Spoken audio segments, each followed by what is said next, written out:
Hello. Today I'll be reading Chapter 7, Ransacking the Time Capsule, from 3 Days of Happiness by Sugaru Miaki. When I tried to write a will, I soon realized that regardless of what I did write, I could not start unless I had an idea of who my reader would be. I sat with a pen and a pad of paper I bought from a local stationery store and thought for a long time about what I should write. There must have been a cicada resting on the power line pole right outside my window, because it was as noisy as if the screeching was coming from inside the apartment. I could blame the cicada for my lack of progress in writing, but even after it flew off, I failed to put down a single word on paper. Who was I hoping would read this anyway? Words were a means of transferring information.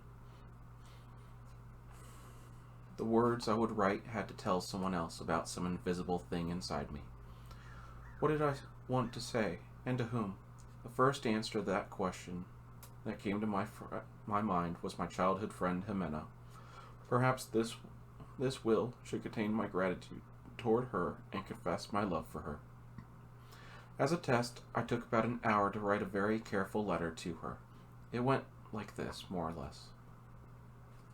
It's really none of my business what you think of me now, but ever since that day when we were 10, I've been in love with you.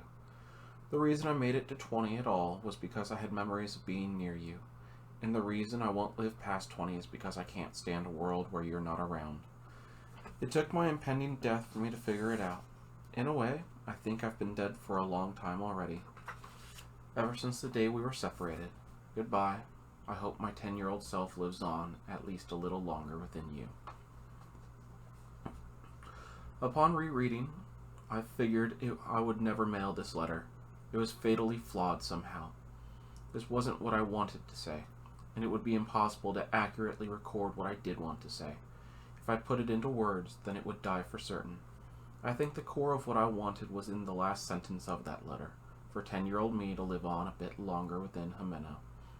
And if I wanted this letter to be true to that wish, perhaps it was better that I didn't write it at all. It didn't matter what I did as long as it was something physical. As long as I put Jimena's name on the front of the letter and had my name as the sender, that would be enough. It would offer the least possibility of misinterpretation. If a blank letter was too creepy, then I could just add a single sentence. I wanted to write you a letter. I could also fill it with something completely harmless and ordinary and safe, without including anything about my death. I tossed the pen onto the table and folded up the paper so Miyagi wouldn't read it, then lay back and stared at the ceiling. When was the last time I had written a letter? I searched back through my memories. I'd never kept up written correspondence with anyone, of course, and I didn't have anyone to send traditional holiday cards or summer greetings to since I was a child. I probably hadn't written more than a handful in my entire life. If you remove that one thing from when I was 17, the last letter I'd written was the summer of 4th grade. It was the summer when I was 10. We buried a time capsule behind the gymnasium. It was a suggestion from our homeroom teacher, the one who first got me to think about the hypothetical value of life through that morality lesson. The students all had to write a letter to stick inside the spherical capsule. I want you to write this message to yourself 10 years in the future, she said. It might be difficult for you to come up with something to write about. You can simply ask questions if you want, like, has your dream come true? Or are you happy? Or do you remember this? Or is there anything you want to ask me? Another thing you could do to state your hopes for yourself, such as please try to make your dream come true. Or please try to find happiness, or please don't forget about this. Surely she couldn't have failed to foresee the future that 10 years later, half of those children would have abandoned their dreams, lost their happiness, and forgotten all kinds of things. Maybe it wasn't really a letter for our future selves, but a letter to us, in the moment we were writing it. She also said, at the end of the letter, I want you to write the name of the person you consider your best friend right now. You don't have to worry about what that person might think of you. If you know you like them, but you think they hate you, write their name anyway. We're going to be very careful with these letters so that no one can read them, even me. Don't worry about that. I can't remember what I wrote to myself, but I didn't need to remember whose name I wrote. The time capsule was supposed to be dug up in 10 years. That was now, but there was no word about it. It was possible I just didn't get contacted, but what if that wasn't the case? What if the person in charge of reaching out to everyone completely forgot about it? Or what if they were going to reach out, but it simply hadn't happened yet? I wanted to read the letter before I died, but I wanted to do it all alone, without having to contact my old classmates. "How are you going to spend your day today?" asked Miyagi when I stood up. "Ransacking a time capsule," I replied. It had been a year since I last returned to where I grew up. The train station was like a miserable little prefab bungalow, and everything outside of it was familiar scenery. It was a green, hilly town. The sound of the bugs and the thick smell of plants was overwhelming compared with where I lived now. Even if I concentrated, the only thing I could hear was birds and insects. "You aren't going to sneak into the elementary schoolyard and start digging in broad daylight, are you?" asked Miyagi, who was walking behind me. "No, of course not. I'll wait until night." I'd gotten myself here on sheer momentum, but this town had almost nothing in the way of recreation facilities or restaurants. I hadn't thought about how to spend the hours until the sun went down. There wasn't even a convenience store within walking distance. At this rate, I should have taken a moped here. At least that would have eaten up a lot of time. But although I had plenty of time to kill, I wasn't going to return to my parents' house. I didn't want to see anyone I knew. "If you don't know what to do with yourself, why not visit some places from the past?" Miyagi asked, seemingly aware of exactly what I was thinking. "Somewhere you went all the time as a child, but haven't visited in years, for example. Places from my past. The only memories I have of this town are bad ones. Aside from the ones relating to Himeno, you mean? I'd appreciate it if you didn't bring up her name. If there's anyone I don't want to hear from, it's you." "I see. I'll be careful about that in the future. But if you'll pardon my intrusion, I would recommend you do not go to see anyone. I wasn't planning to." "That's good," she said, her expression cold. The sunlight seemed to pierce through skin. It was going to be a hot one. I sat on the bench outside the station and thought about what to do. Nearby, Miyagi was applying some kind of sunblock to herself. I knew she was pale from the first time I met her, but now I was learning that she was careful to keep it that way. She was so dead serious and seemingly uninterested in appearances that this came as a surprise to me. "No one else but me can see you, right?" I asked. "Basically, yes. Is it always like that?" "Yes. No one aside from the observation subject can see me. But as you know, there are exceptions. You probably noticed that, when I am not on monitoring duty, those who come wishing to sell their life, time, or health can see me. Why do you ask?" "No reason. Just wondering why you care about how you look if no one can see you." To my surprise, this appeared to touch a nerve with her. "It's just something I do for myself," she said, seemingly offended. "You take showers even when you don't have plans to meet anyone, don't you?" I had hurt her feelings, I guess. If she were any other girl, I would have apologized right away. But because it was Miyagi, I actually felt a bit delighted, like I'd finally gotten back at her. I wanted to praise myself for that thoughtless comment. As I wandered, thinking, my feet took me toward the woods near the street where Himeno and I lived as kids. We played there often as children.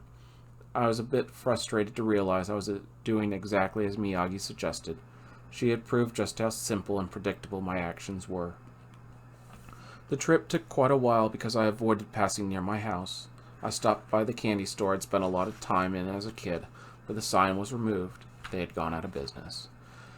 I went down the road through the woods, then straight off into the trees until I reached my destination about 5 minutes later. The abandoned bus there had played the role of a secret fort for Himeno and me when we were young. It was rusted over on the outside, with only a tiny bit of red paint still remaining, but it was fairly clean on the inside, as long as you ignored the dust piling up on the seats and floor. You'd think there would be plenty of bugs, but there were hardly any to be seen. I walked throughout the bus, looking for traces of our presence, but I didn't find anything of the sort. I was ready to give up and leave when I happened to glance at the driver's seat, and I saw it.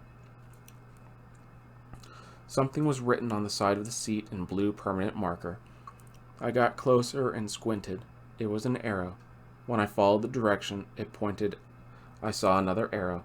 Through a series of 6 arrows, I reached the back of the seat where one of those love umbrella diagrams was drawn. It was the kind of thing you did as a child, where the people whose names were beneath the umbrella were meant to fall in love.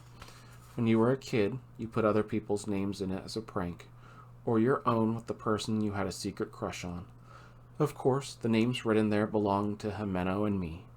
I didn't remember drawing it, and only the 2 of us knew about this place, so it was obviously Jimeno must have drawn it. It put a smile on my face. She never seemed like the type to engage in these girly things. I stared at the umbrella drawing for a while. Miyagi looked at it over my shoulder too, but she wasn't offering any snarky comments. Once I'd committed the sight to memory, I left the bust and, as I did when I was a boy, climbed up onto the roof of the vehicle via a fallen tree trunk. I cleared away the leaves and twigs from the top and lay down. I remained there until evening when the cicadas began to buzz. After a brief visit to my grandfather's grave, it was night when I headed for the elementary school. I borrowed a shovel from the tool shed, picked out a spot in the ground behind the gymnasium that seemed right, and began to dig. The green color of the emergency exit light cast a glow around the area. I figured I would find what I was looking for right away, but either my memory was wrong or it had already been dug up long ago, because after an hour of sweaty digging, I had not found the time capsule. My throat was parched. After the batting cage trip yesterday, my hands were destroyed. Miyagi was jotting something down in her notebook as she watched me dig. I stopped for a smoke break, at which point my memory returned. Yes, we had originally planned to bury it next to the tree behind the gym, but they said a new tree might be planted there soon, so the spot was changed. Instead, I started digging behind the backstop, and within 10 minutes my shovel struck something hard. Carefully, I dug around the spherical object to avoid harming it, then pulled it out and brought it into the light.